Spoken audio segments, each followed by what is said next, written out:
YS Sharmila Delhi చేరుకున్నారు. ఆమె రేపు కాంగ్రెస్ పార్టీలో జాయిన్ కాబోతున్నారు. మనతోనే ఉన్నారు. మేడం టుమారో మీరు పార్టీలో జాయిన్ కాబోతున్నారు కదా, ఎలాంటి రెస్పాన్సిబిలిటీస్ మీకు ఇవ్వబోతున్నారు? మేడం మేడం మీ ఫాదర్ సీఎంగా చేశారు, అలాగే మీ బ్రదర్ సీఎంగా చేశారు ఆంధ్రప్రదేశ్కి.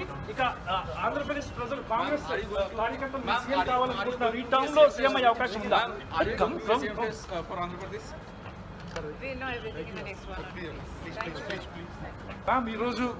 మ్యామ్ ఈరోజు జగన్ గారు వాళ్ళ కుటుంబంలో చిచ్చు పెడుతున్నారని చెప్పేసి దాని మీద మీరు కామెంట్ చేస్తారా? సుమారు ఎంతమంది ఎమ్మెల్యేలు వైసీపీ నుంచి మీ దగ్గరికి రాబోతున్నారు? వాళ్ళు మీరు అకామిడేట్ చేస్తారా కాంగ్రెస్ పార్టీలో? కాదు, మీరు ముఖ్యమంత్రి కావాలని కాంగ్రెస్ కార్యకర్తలు కోరుకుంటున్నారు. ఇది సాధ్యమైతే ఈ ట్రిప్లో మీకు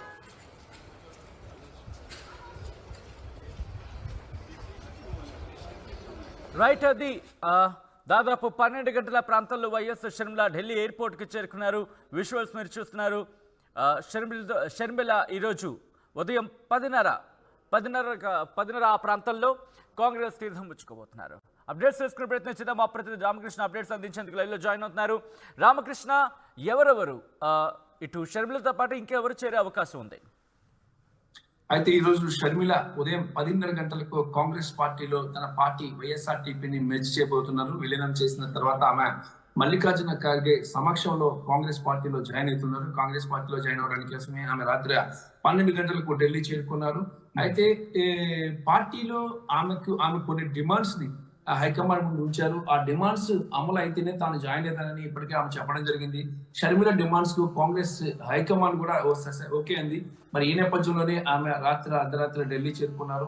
మరి ఈ రోజు 10:30 గంటలకు జాయిన్ అవుతారు. తర్వాత పార్టీలో జాయిన్ అయిన తర్వాత కాంగ్రెస్ సీనియర్ నేతలు సోనియా గాంధీ అలాగే రాహుల్ గాంధీ ఇద్దరిని కూడా మర్యాద పూర్వకంగా కలుస్తారు. ఆమెతో పాటు మాణిక్యం ఠాకూర్ కూడా, రాష్ట్ర కాంగ్రెస్ వ్యవహారాల ఇన్ఛార్జ్ మాణిక్యం ఠాకూర్ ఉంటారు. ప్రధానంగా చూసుకున్నట్లయితే షర్మిలకు ఆంధ్ర పీసీసీ పగ్గాలు అప్పగిస్తున్నారనే సమాచారం ఉంటుంది. మరి ఈ మేరకు ఆమె ఆంధ్ర పీసీసీ పగ్గాలు చేపట్టబోతున్నారు.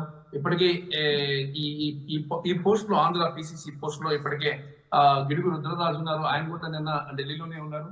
మరి ఈ రోజు కూడా షర్మిలతో పాటు ఆయన కూడా ఏఐసిసి కార్యాలయానికి వస్తున్నారు. అయితే ప్రకటన కూడా ఈ రోజు ఉండే అవకాశం ఉంది అనుకోవచ్చా రామకృష్ణ? సచిన్, ఎస్, ఆ ప్రకటన కూడా ఈ రోజు ఉండే అవకాశం ఉంది అనుకోవచ్చా? హలో, ఎస్ రామకృష్ణ, షర్మిలకు ఆంధ్రప్రదేశ్ పీసీసీ పగ్గాలు అప్పచెప్పే అవకాశం ఈ రోజు, అనౌన్స్మెంట్ కూడా ఈ రోజు ఉండే అవకాశం ఉందా? ఎస్, ఆ పీసీసీ పగ్గాలే ఇస్తారని సమాచారం అవుతుంది. పీసీసీ చీఫ్ గా ఇచ్చి ఆంధ్రప్రదేశ్ లో మొత్తంగా కూడా ఆమెని ఆంధ్రప్రదేశ్ బాధ్యతలు ఆమెకు అప్పగిస్తారు. ఆంధ్రప్రదేశ్ లో కనీసం 25 సీట్లు గెలుపొంది ఆంధ్రప్రదేశ్ లో ఒక కీ రోల్ ప్లే చేయాలి రానున్న ఎలక్షన్ అని చెప్పి ప్లాన్ చేస్తున్నారు. షర్మిల కూడా సీఎం పోస్ట్ కే చాలా పెద్ద టార్గెట్ పెట్టినట్టు సమాచారం ఉంటుంది. ఆంధ్రప్రదేశ్ లో ఇప్పటికే వైఎస్ ఫ్యామిలీ నుంచి వైఎస్ రాజశేఖర రెడ్డి గాని అలాగే వైఎస్ జగన్ గాని ముఖ్యమంత్రిగా పనిచేశారు. ఇక ఈమె కూడా ఆంధ్రప్రదేశ్ లో కాంగ్రెస్ ద్వారానే సీఎం పదవి పొందాలని భావిస్తున్నారు. అందుకోసమే కాంగ్రెస్ పార్టీలో జాయిన్ అయ్యారు. వైసీపీ నుంచి కూడా దాదాపుగా 10 నుంచి 15 మంది ఎమ్మెల్యేలు జాయిన్ అయ్యే అవకాశం, దీంతో పాటు ముందుకు వచ్చే అవకాశం అయితే ఉంది. మరి వీటన్నిటి కూడా ఆర్టీవీ ఆమెని ఎయిర్పోర్ట్ లో ఇంటర్వ్యూ చేసినప్పుడు ప్రశ్నించినప్పుడు ఆమె సమాధానం, కొన్నిటికి మౌనంగానే సమాధానం చెప్పింది. అంటే ఒక రకంగా ఎమ్మెల్యేలు వస్తున్నారు ఎక్కువ మంది అనే ఒక రకమైన ఇండైరెక్ట్ సూచనలు కూడా ఆమె ఇచ్చింది. మరి దాంతో పాటు పార్టీలో జాయిన్ అవుతున్నాను, పార్టీ ఏ బాధ్యతలు అప్పగించినా కూడా తాను స్వీకరిస్తా అని చెప్పి చెప్పడం జరిగింది. ఏదేమైనా సరే షర్మిల జాయినింగ్ కాంగ్రెస్ పార్టీకి చాలా ప్లస్ పాయింట్ కాబోతుంది. కాంగ్రెస్ పార్టీలోని అందరూ నాయకులు కూడా ఆమెను సాధారణంగా స్వాగతం పలుకుతున్నారు. తెలంగాణలో చూసుకుంటే కొన్ని అడ్డంకులు అయితే ఆమెకి ఏర్పడినాయి, కానీ ఆంధ్రప్రదేశ్ లో ఆమెకి ఎలాంటి అడ్డంకులు లేవు. ఆమెకు కీలకమైన బాధ్యతలు అప్పగిస్తారు.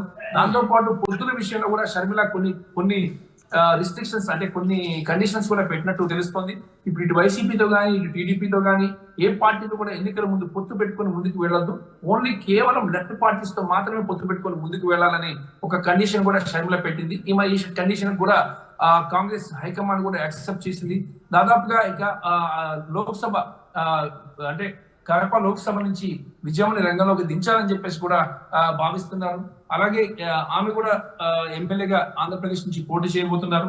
ఇంకా రకరకాల కండిషన్స్ చాలా ఉన్నాయి, షర్మిల పెట్టిన కండిషన్స్, వాటన్నిటికి కూడా హైకమాండ్ ఒప్పుకుంది. ఎందుకు కారణం ఏంటంటే కంపల్సరీ షర్మిల కావాలి. కాంగ్రెస్ పార్టీకి ఓన్లీ 1% ఓటే ఉంది ఆంధ్రప్రదేశ్ లో. మరి ఈ నేపథ్యంలో ఈ ఓటింగ్ పర్సంటేజ్ ని భారీగా పెంచుకోవడం, ఇతర పార్టీల ఓటును చీల్చి ముందుకు వెళ్ళాలి అంటే షర్మిల రావాల్సింది. ఒక ఆకర్షణీయమైన ఫేస్ కాంగ్రెస్ పార్టీకి కావాలి, అది వైఎస్ ఫ్యామిలీ నుంచే కావాలని చెప్పేసి కూడా కాంగ్రెస్ పట్టుబట్టడం. అలాగే షర్మిల ఆంధ్రప్రదేశ్ లో పాదయాత్రలు కూడా చేసింది. ఈ నేపథ్యంలో షర్మిల సుపరిచితురాలు ఆంధ్రప్రదేశ్ ప్రజలకి, తెలంగాణ ప్రజలకి. మరి ఆంధ్రప్రదేశ్ లో ఆమె ప్రభావం చాలా గట్టిగా ఉంటుంది. ఒకవేళ కానీ ఇప్పటికే ఆల్రెడీ వైసీపీ నుంచి ఎమ్మెల్యే ఆళ్ళ రామకృష్ణారెడ్డి ఆల్రెడీ యాక్సెప్ట్ చేశారు షర్మిల వెంట ఉంటానని. మరి అలాగే ఇంకా 10 నుంచి 15 మంది ఎమ్మెల్యేలు షర్మిల వెంట వస్తారని చెప్పేసి కూడా సమాచారం అందుతుంది. ఈ నేపథ్యంలోనే ఇది కాంగ్రెస్ పార్టీకి అందిన ఒక సమాచారం. ఈ నేపథ్యంలో వైసీపీ ఎమ్మెల్యేలు చేర్చడంతో పాటు ఇటు ఏ పార్టీ నుంచి ఎమ్మెల్యేలు వచ్చినా వాళ్ళందరినీ జాయిన్ చేసుకొని వాళ్ళకి సీట్లు కేటాయించుకొని ముందుకు వెళ్ళాలి. అట్లీస్ట్ 20 నుంచి 25 సీట్లు గెలుపొందాలనేది షర్మిల టార్గెట్ గా పెట్టుకుంది. షర్మిలతో పాటు ఎవరెవరు జాయిన్ అవుతున్నారు?